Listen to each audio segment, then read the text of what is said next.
అయితే తమ్మి నమస్తే. నమస్తే. ఆ, ఏంటి మరి తమ్ముడు, నువ్వు వయసు చూస్తే చాలా చిన్న వయసు లేకుంది. నువ్వు బీజేపీ పార్టీలో తిరుగుతున్నావు. ఎందుకు మరి నీకు అంత బీజేపీ పార్టీ అంటే ఎందుకు నీకు అంత ఇష్టం? అది నా ఇష్టం.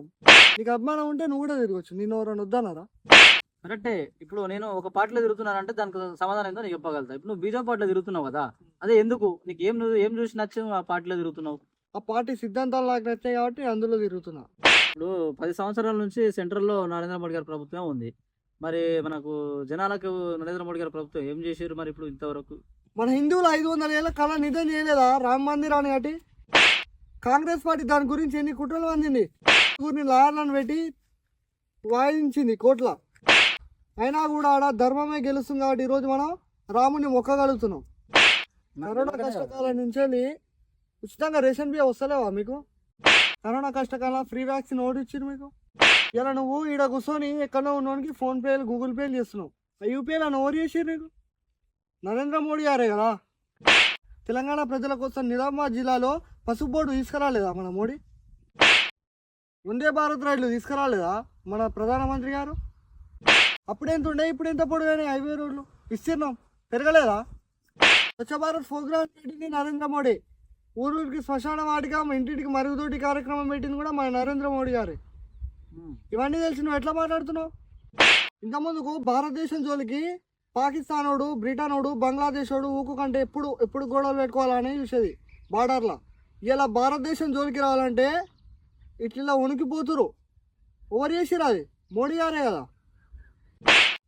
10 సంవత్సరాలు పూర్తి చేసుకున్న నరేంద్ర మోడీ గారు ప్రధానమంత్రిగా ఏ ఒక్క రోజు కూడా సెలవు తీసుకోకుండా పనిచేసిన వ్యక్తి అతను. అంతకంటే మంచి వ్యక్తిని ఏడ తీసుకురాగలుగుతారు మీరు? తీసుకురాగలుగుతారా మీరేనా? దేశాలు ఏదైనా దేలాడితే దొరుకుతాడా? ఎస్సీలకు మొన్న వర్గీకరణ చేస్తా అని చెప్పి నరేంద్ర మోడీ గారు. ఇన్ని రోజులు ఏ పార్టీ నాయకుడైనా కాంగ్రెస్ పార్టీ వచ్చి చేసింది ఎస్సీలకి? నీలాంటి చదువుకున్న లేకపోతే ఇంకోటి నిలవాలి.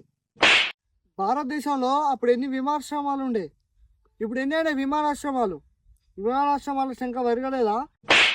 ప్రపంచంలో ఇంతవరకు ఏ ప్రధానమంత్రికి దక్కని గౌరవం మన నరేంద్ర మోడీ గారికి దక్కింది. నువ్వు ఏ దేశంలోనే పోయి అడుగు. మోడీ గారు ఏదో రెడ్డి కాదు. అట్లా చిన్న ఉన్నప్పుడు టీ స్టాల్ నుంచి వచ్చిన ప్రధానమంత్రి 4 సంవత్సరాలుగా ముఖ్యమంత్రి చేసి 10 ఏళ్ళు ప్రధానమంత్రిగా చేసిండు. ఇప్పుడు ఆయన అతని గురించి చెప్పాలంటే మాటలు సరిపోవు. రాయాలంటే మహాభారతం కంటే ఎక్కువ గ్రంథం అవుతుంది ఆయన గురించి రాయాలంటే. అదే కర్ణాటకలో పోయి చూడిపో. మన కాంగ్రెస్ పార్టీ కర్ణాటకలో హిందువులు రథాలు చేయాలన్నా, పూజలు చేయాలన్నా, ఏమైనా జరిపించుకోవాలంటే పర్మిషన్ తీసుకోవాలి పోలీస్ స్టేషన్కి. అదే ముస్లింలు, క్రిస్టియన్లు అయితే అవసరం లేదు. అలాంటి మన హిందూ దేశంలో హిందువులకే పూజలు చేసుకునే అవకాశాలు లేకుండా చేస్తుంది కాంగ్రెస్ పార్టీ. ఆ కాంగ్రెస్ పార్టీ అనేది ఒక బ్రిటిష్ పరమైన పార్టీ. తీసుకొచ్చా అని ఏం నిలవనిస్తలేరు. అంతా రాష్ట్రం ముఖ్యమంత్రి గారు చేసిరు అని అలానే ప్రచారం చేసుకుంటారు. ఇన్ని చేసిన నరేంద్ర మోడీ ఏనాడని వచ్చి మేము ఇది చేసిన అని చెప్పుకొని తిరిగిరా బీజేపీ కార్యకర్తలు? బీజేపీ అంటేనే ధర్మం కోసం, ప్రజల కోసం, న్యాయం కోసం పనిచేసే పార్టీ. ఆ పార్టీలో నువ్వైనా, నేనైనా, ఆఖరికి ప్రధానమంత్రి అయినా, రాష్ట్ర ముఖ్యమంత్రి అయినా సరే, ఎవరైనా సరే తల దించుకొని శిక్ష అనుభవించాల్సింది. అట్లాంటి పార్టీ బీజేపీ పార్టీ. నేను తిరిగే పార్టీ అట్లాంటిది. ప్రతి పార్టీ ఇంటికో తాగుబోతుని ఇంటికొని నాశనం చేస్తుంటే నా పార్టీ ప్రతి ఒక్క ఇంట్లో ఒక దేశభక్తుని తయారు చేసింది. అలాంటి పార్టీ నాది. అలాంటి జెండా ఇది. అలాంటి జెండా మీద నిందలు వేయడానికి కొంచెం సిగ్గుండాలి.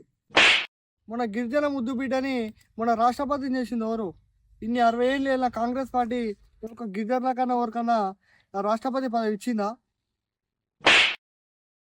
ఇప్పుడు నేను తెలంగాణ రాష్ట్ర ప్రజలకు చెప్పాల్సింది ఒకటే ఉంది. ఏంటంటే కాంగ్రెస్ పార్టీ 6 గ్యారంటీలు అమలు చేస్తా అన్నది. అవును. ఇవాళ ఏమంటుంది? సిగ్గు లేకుండా పైన గెలిస్తేనే తెలంగాణ రాష్ట్రంలో అమలు చేస్తామంటుంది. అటు కర్ణాటకలో గెలిచింది, ఆడ కరెంటే లేకుండా చేసింది. ఇప్పుడు ఈడ పైన గెలిస్తేనే ఈడ 6 గ్యారంటీలు అమలు అంటుంది. అందుకే నేను చెప్పేది ఏంటంటే మోడీ గ్యారంటీ అంటే ఒకసారి ఇచ్చిందంటే అది తప్పక నెరవేరుస్తాడు. కాబట్టి ఇంకా 5 ఏళ్ళు ఉచిత బియ్యం రేషన్ అన్నాడు మనకి.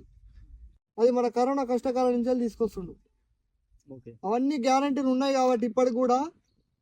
అందుకే నేను చెప్పేది ఏంటంటే ప్రతి ఒక్కరు కూడా ఈసారి ఉమ్. ఈ ఒక్కసారి అందరు వేస్తారు, నేను చెప్పినా చెప్పకుండా బీజేపీ అంటే ప్రతి ఒక్కరికి అభిమానమే. ఎందుకంటే ఈ ఇప్పుడు మన పార్లమెంట్ సభ్యుడు మీద అభిమానం ఉందో లేదో నాకు తెలియదు, కానీ ప్రతి ఒక్కరి గుండెలో మాత్రం మోడీ గారు అనే పేరే ఉంది. నీ ఓటు ఎక్కడంటే మోడీ అంటారు, ఇక్కడ అంటే పువ్వు అంటారు. అందుకే నేను ఖచ్చితంగా చెప్తున్నా, వేరే పార్టీకి ఓటు వేయాలని చూసినా కానీ ఓటు వేస్ట్ చేసుకోవద్దు. ఇట్లా నరేంద్ర మోడీ గారు గెలుస్తారు కాబట్టి మీ చుట్టూ ఉన్న పార్లమెంట్లలో పైన నరేంద్ర మోడీ గారు గెలుస్తారు కాబట్టి మీకు సహాయం చేయాలంటే కింద మనకు హనుమంతులా ఒకరు ఖచ్చితంగా కావాలి. ఎట్టి పరిస్థితుల్లో నరేంద్ర మోడీ గారు గెలుస్తున్నారని చెప్పేసి కావాలి. భావిస్తున్నాం, అంతే కదా. అంతే. అందరు బీజేపీ కోటేయండి.